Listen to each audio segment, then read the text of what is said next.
আসসালামু আলাইকুম। আশা করছি যে যেখানে আছেন আল্লাহর রহমতে ভালো আছেন। আমিও ভালো আছি। এখন যেহেতু শীতের সময় আমরা নিত্য নতুন পিঠা খেয়ে থাকি। আর শীতের সময় পিঠা খেতে কিন্তু খুব ভালো লাগে। আমি আজ আপনাদেরকে খুব সহজেই সুজি দিয়ে খিরসার পুলি পিঠা বানিয়ে দেখাবো।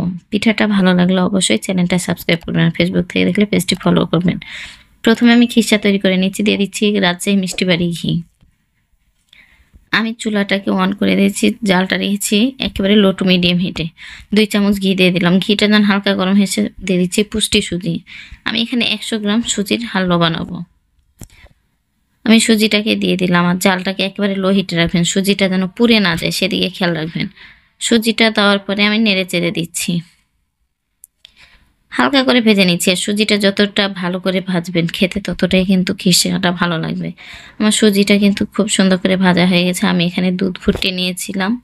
দিয়ে দিচ্ছি এখানে ৫০০ গ্রামের মতো দুধ। দুধটাকে দিয়ে সুজিটাকে ভালোভাবে নেড়ে নিতে হবে। দুধ দেওয়ার পরে যখন ফুটে এসেছে তখন আমি দিয়ে দিচ্ছি গুড়। আমি এখানে চকলেট গুড় দিলাম খেজুরের। খেজুরের গুড়ের ভিতরে কিন্তু ভাগ আছে। আমি আমার মিষ্টি অনুযায়ী এখানে খেজুরের গুড় দিয়েছিলাম ১ কাপ। আপনারা আপনাদের মিষ্টি অনুযায়ী গুড়টাকে অ্যাডজাস্ট করে নেবেন। তবে আমি স্টেপ বাই স্টেপ দিচ্ছি। চামচ দিয়ে দিচ্ছি এজন্য হয়তোবা বুঝতে পারছেন না।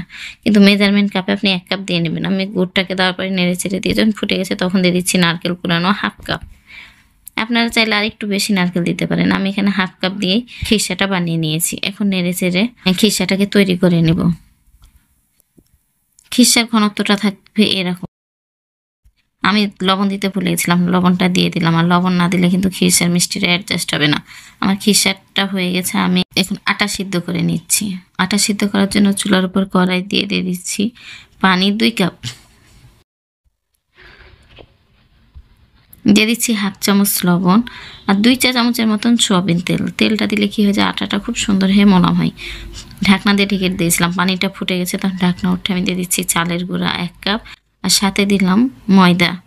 এখানে আমি ময়দা দিয়েছি ২.৫ কাপ।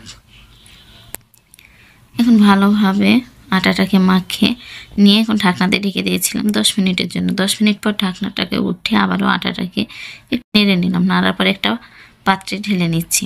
ঠান্ডা হয়ে এসছে তখন আটাটাকে আমি এখন রুটির মতো করে খামির তৈরি করে নিব। আটাটাকে ভালোভাবে মাখিয়ে নিয়েছি। মাখিয়ে নেওয়ার পরে এখন একটা রুটির শেপে বানিয়ে নিতে হবে। আমি রুটি করার জন্য এভাবে একটা রুটির আটা নিয়ে নিয়েছি। এভাবে হাত দিয়ে ঘুরিয়ে ঘুরিয়ে এরকম একটা গোল বানিয়ে নিয়েছি। এখন শুকনো আটা দিয়ে একটা রুটি বানিয়ে নেব। আর রুটিটা খুব একটা মোটাও থাকবে না, পাতলাও থাকবে না। এভাবে রুটিটাকে বানিয়ে নিচ্ছি।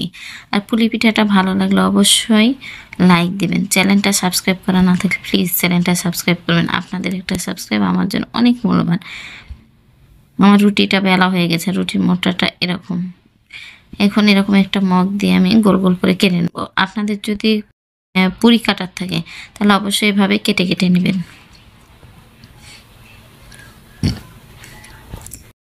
আমি এভাবে পুরিগুলোকে সব কেটে নিচ্ছি। শীতের সময় পুরি খেতে কিন্তু খুব ভালো লাগে। পুরি না যেকোনো পিঠাই কিন্তু শীতের সময় খেতে বেশি টেস্টি হয়। এজন্য আমরা শীতের সময় বেশি পিঠাটাই বানিয়ে থাকি। আমি এভাবে সব গোল গোল করে বানিয়ে নিয়ে ওপরে খিরসা দিয়ে দিচ্ছি। আর খিরসার ঘনত্বটা দেখে বুঝতে পারছেন। তার উপরে আরেকটা এরকম পুরির গোল দিয়ে আমি এভাবে হাত দিয়ে ঘুরিয়ে নিয়ে এভাবে আঙ্গুল দিয়ে দিয়ে ডিজাইন করে নিচ্ছি। আপনারা চাইলে ডিজাইন ছাড়াও কিন্তু হাত ২ আঙ্গুল দিয়ে চেপে চেপে রেখে দিতে পারেন। ডিজাইনটা করে নিলাম। এভাবে ডিজাইন করলে কি হয় দেখতে খুব ভালো লাগে। খেতে স্বাদ কিন্তু বেশি না, একই রকম কিন্তু দেখতে ভালো লাগে, এটাই হচ্ছে মেন কথা। আমি আরেকটা আপনাদেরকে বানিয়ে দেখাচ্ছি।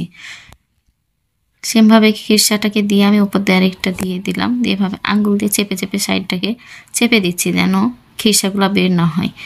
চেপে দেওয়ার পরে আঙ্গুল দিয়ে এভাবে ডিজাইন করে দিচ্ছি। আমার তৈরি হয়ে গেল আরেকটা। আমি এভাবে সব পিঠাগুলাকে বানিয়ে নেব। আমার সব পুলি পিঠাগুলা বানানো হয়ে গেছে। আমি এখন তেলে ভেজে দেখাচ্ছি। চুলার পর একটা প্যান নিয়েছি, দিয়ে দিচ্ছি সয়াবিন তেল। পর্যাপ্ত পরিমাণে একটু বেশি নেবেন। পুরিটা যদি একটু বেশি তেলে ভাজা যায় তাহলে খুব ভালো হয়, ক্রিপসি হয়। উপরটা ক্রিপসি হবে, ভিতরটা সফট থাকবে। আমি সব পুরিগুলোকে তেলের উপর দিয়ে দিলাম। আর অবশ্যই তেলটা খুব ভালোভাবে গরম করার পরে কিন্তু দেবেন, তাহলে আপনার পিঠাটা খেতে কিন্তু খুব ক্রিপসি হবে। এভাবে উল্টে দিলাম। যখন নিচ সাইডটা হালকা লাল হয়েছে তখন এভাবে উল্টে দিচ্ছি। এপিঠ আর ওপিঠ করে কিন্তু ভেজে নিতে হবে। আমার এক সাইডটা হয়ে গেছে। আমি আবারও উল্টে দিচ্ছি। আপনারা চাইলে কিন্তু এভাবে উল্টে খেয়ে নিতে পারেন। তবে আমি আরেকটু ব্রাউন কালার করে ভাজবো। বেশি ক্রিপসি হবে, খেতে কিন্তু খুব ভালো লাগে। আবারও এভাবে উল্টে ভেজে নিলাম। আমার ভাজা হয়ে গেছে। আমি একটা, একটা করে সার্ভিং প্লেটে উঠিয়ে নিচ্ছি।